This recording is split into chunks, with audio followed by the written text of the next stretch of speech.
Right, break ಆದಮೇಲೆ ಮತ್ತೆ ಅಯ್ಯೋ ಗಣೇಶ ವಿಶೇಷ ಕಾರ್ಯಕ್ರಮನ ಮುಂದುವರಿಸ್ತಾ ಇದ್ದೀನಿ. ಇಲ್ಲಿ ನಾನು 3 ಜನ ಗಣ್ಯರ ಜೊತೆಗೆ ಮಾತನಾಡ್ತಾ ಇದ್ದೀನಿ. ರಮೇಶ್ ಶರ್ಮಾ ಇದ್ದಾರೆ, ಜೊತೆಗೆ ಚಕ್ರವರ್ತಿ ಸೂಲೆಬೆಲೆ ಇದ್ದಾರೆ, ಹಾಗೆ ಡಾಕ್ಟರ್ KN ಗಣೇಶಯ್ಯ ಅವರು ಕೂಡ ಇದ್ದಾರೆ. 3 ಜನ ಗಣ್ಯರಿಂದ ಕೂಡ ಸಾಕಷ್ಟು ವಿಚಾರ ಮಂಥನಗಳು ಆಚೆ ಬರ್ತಿದ್ದಾವೆ. ಇನ್ಫ್ಯಾಕ್ಟ್ ಇನ್ನೇನು ಕೆಲವೇ ನಿಮಿಷಗಳಲ್ಲಿ ನಮ್ಮನ್ನು ಈ ಪುಸ್ತಕವನ್ನು ಬರೆದಿರುವಂತಹ ಕಾದಂಬರಿಕಾರ ಯೋಗೇಶ್ ಮಾಸ್ಟರ್ ಅವರು ಕೂಡ ಜಾಯ್ನ್ ಆಗ್ತಿದ್ದಾರೆ. ಅವ್ರನ್ನ ಸದ್ಯದಲ್ಲೇ ನಾನು ಅವನ್ನ ಈ ಕಾರ್ಯಕ್ರಮಕ್ಕೆ ಸ್ವಾಗತವನ್ನು ಮಾಡ್ತೇನೆ. ಈಗ ನಾನು welcome back to Ramesh Sharma ಅವರು.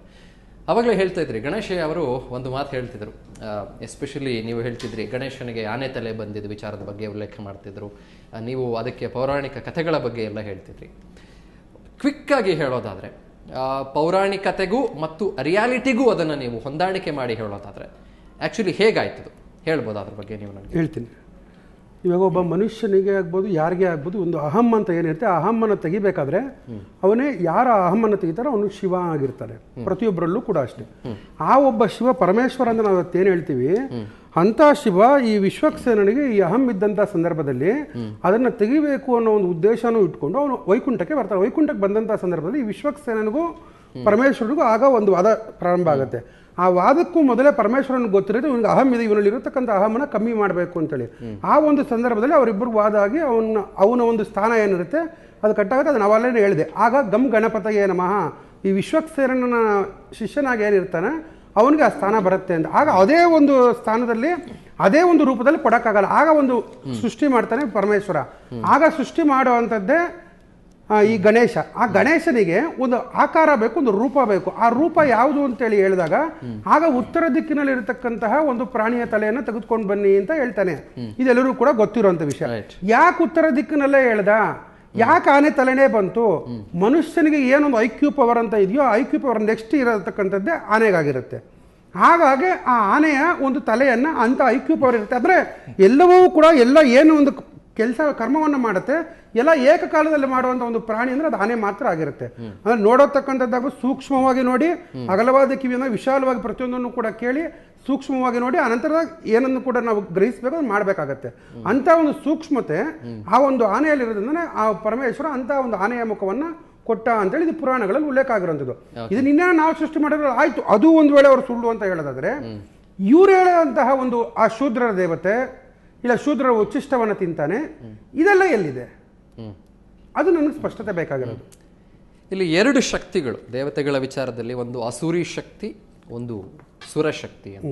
ಅಂದ್ರೆ ಅಸುರಿ ಅಂದ್ರೆ ರಾಕ್ಷಸಿ ಗುಣಗಳು, ತಾಮಸಿ ಗುಣಗಳು ಅಂತ ಕರಿತೀವಿ, ಆ ಶಕ್ತಿ ಅಂತೇಳಿ. ಓಕೆ, ನೀವು ಅವಾಗಲೇ ಒಂದು ಉಲ್ಲೇಖ ಮಾಡ್ತಿದ್ರಿ, ಆ ಗಣೇಶನನ್ನ ತಲೆ ಇಡ್ಲಾಯ್ತು ಅಂತ. ಆಗಿನ ಕಾಲದಲ್ಲೇ ಇಡ್ಲಾಯ್ತು, ಈಗ ಯಾಕೆ ಇಡ್ಲಿಲ್ಲ ಅವನ ಲೈಟರ್ ನೋಟ್, ಸಾರಿ ಹೇಳ್ದೆ ನಾನು. ಓಕೆ, ಚಕ್ರವರ್ತಿ ಸೂಲೆಬೆಲೆ ಅವರೇ, ಇಲ್ಲಿ 115ನೇ ಪೇಜ್ ಅವಾಗಲೇ ಮಾತನಾಡ್ತಿದ್ದೆ. ಸ್ವಲ್ಪ ನಿಮಗೆ ತುಂಬಾ ಹಾರ್ಡ್ ಅನಿಸ್ಬೋದು ಆ ಪದಗಳು, ಆದರೂ ಓಕೆ ವಿಶ್ಲೇಷಣೆ ಮಾಡುವತ್ತ ಪ್ರಯತ್ನ ಪಟ್ಟಿದ್ದಾರೆ ಅಂತ ಒಪ್ಕೊಳ್ಳೋಣ, ಓಕೆ ಅಂತ ಅನ್ಕೊಳ್ಳೋಣ. ಆದರೆ ಈ ಥರ ಪದಗಳ ಅವಶ್ಯಕತೆ ಇದೆಯಾ? ರಾಕ್ಷಸಿ ವೇಶ್ಯೆಯ ಮಗನಾದ ದುಂಡಿಯ ಅಂದರೆ ವಿನಾಯಕ ಹಿಂಬಾಲಕರನ್ನು ಕೊಲ್ಲುವುದು ಅದೆಷ್ಟು ಆನಂದದ ಸಂಗತಿ. ಇಲ್ಲಿ ತುಂಬ ಪ್ರಖರವಾಗಿ ಕಾಣಿಸುವಂಥದ್ದು ರಾಕ್ಷಸಿ ವೇಶ್ಯೆಯ ಮಗನಾದ ದುಂಡಿ ಅನ್ನುವಂಥದ್ದು. ಏನಂತೀರಿ? ನಾನು ಮತ್ತೆ ಹೇಳ್ತಿದ್ದೀನಿ ಚಂದನ್, ಒಂದು ವಿಷಯ ಏನು ಅಂದರೆ, ಇದನ್ನು ಬರಿಬೇಕಾದ್ರೆ ಶುದ್ಧ ಮನಸ್ಕರಾಗಿಲ್ಲ ಅವರು ಅಂತ. ಮನಸ್ಸು ಮಲಿನವಾಗಿದೆ. ಮಲಿನ ಮನಸ್ಸಿನಿಂದ ಈ ಒಂದು ಕೆಲಸ ಮಾಡ್ಲಿಕ್ಕೆ ಹೊರಟಿದ್ದಾರೆ.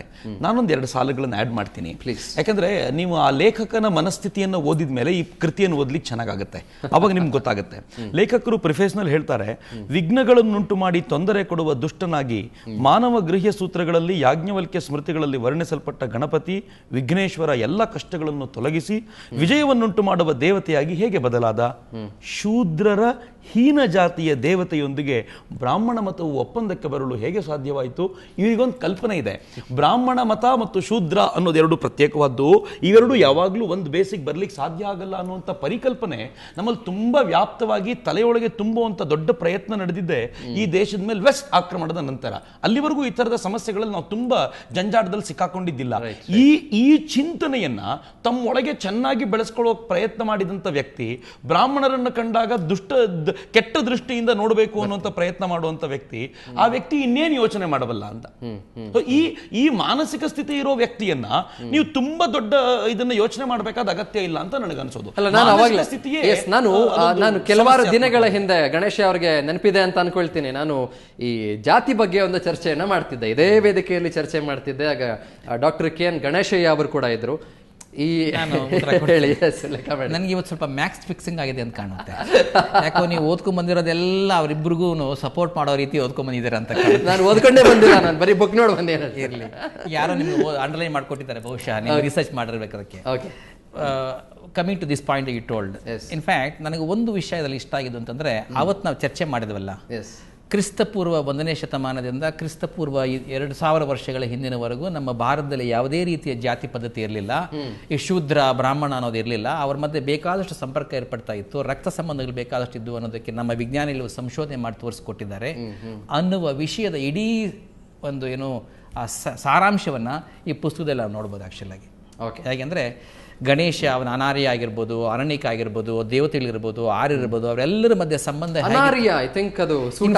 I am not very for that word. In fact ಅವಲ್ಲಿ ಬಂದಾಗ ಹೇಳಿದೆ ನಮಗೆ, ಅನಾರ್ಯ is not a good word, non Aryan is a good word. ಯಾಕಂದ್ರೆ ಆರ್ಯರ್ ಅಲ್ಲದವರು ಏನೋ ಅಲ್ಲಿ ಅದರ ಅರ್ಥ. ಅನಾರ್ಯ ಅನ್ನೋ ವರ್ಡ್ ಉಪಯೋಗಿಸ್ಬಿಟ್ಟು ಏನಾಗಿದೆ, ಅವರು ಮಾತಾಡ್ತೀನಿ. ಈಗ ಒಂದು ಪುಟ್ಟ ಬ್ರೇಕ್ ಇರುತ್ತೆ, ಬ್ರೇಕ್ ಆದ್ಮೇಲೆ ಚರ್ಚೆ ಮುಂದುವರಿಸ್ತೀನಿ.